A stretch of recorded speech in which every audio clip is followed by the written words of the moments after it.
ইসলামী আন্দোলনকে যদি বৈষম্য বিরোধী আন্দোলন গুরুত্ব না দেয়, তাহলে ইসলামী আন্দোলনের প্রথম তাদের বিরুদ্ধে মুখ খুলতে বাধ্য হবে। ইসলামী আন্দোলন বাংলাদেশ 5ই জুলাই বৈষম্য বিরোধী আন্দোলনের 5ই জুলাই থেকে শুরু করেছে। 4 আগস্ট শাহবাগে আমি বলেছিলাম বিকালে যে আগামী 5 তারিখ জনগণের গণভবন জনগণ দখল করবে। আল্লাহর কি কৃষ্ণা কাকতালীয় ভাবে সেই 5 তারিখই দখল হয়েছে, কিন্তু বৈষম্য বিরোধী ছাত্র আন্দোলন ইসলামী আন্দোলনের খবরও নেয় না যে তারা কোথায় আছে, কি করবে, কি করতেছে। আজকে বাংলাদেশে এত পরিবর্তন হয়েছে, আমি প্রশ্ন করি ইসলামী আন্দোলনের সাথে কি পরামর্শ করা হয়েছে?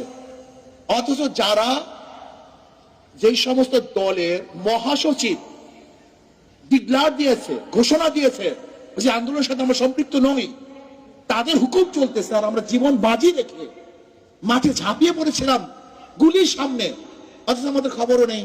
এখানেই তো বৈষম্য শুরু হয়েছে। বৈষম্য বিরোধী আন্দোলন তো বৈষম্য এখান থেকে শুরু হয়েছে। এই বৈষম্য বিরোধী আন্দোলন যদি এখান থেকে বৈষম্য শুরু হয়, মনে রাখতে হবে প্রথম ছিদ্র হয়, সেখান থেকে প্রলয় সৃষ্টি হয়। ইসলামী আন্দোলনকে যদি বৈষম্য বিরোধী আন্দোলন গুরুত্ব না দেয়, তাহলে ইসলামী আন্দোলনের প্রথম তাদের বিরুদ্ধে মুখ খুলতে বাধ্য হবে।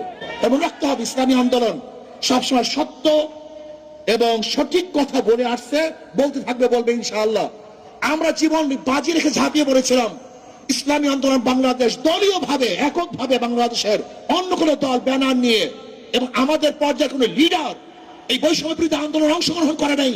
ইসলামী আন্দোলন বাংলাদেশ আমাদের পর্যায়ে লিডার জীবনের বাজি রেখে বৈষম্য বিরোধী আন্দোলন সাকসেস করেছি।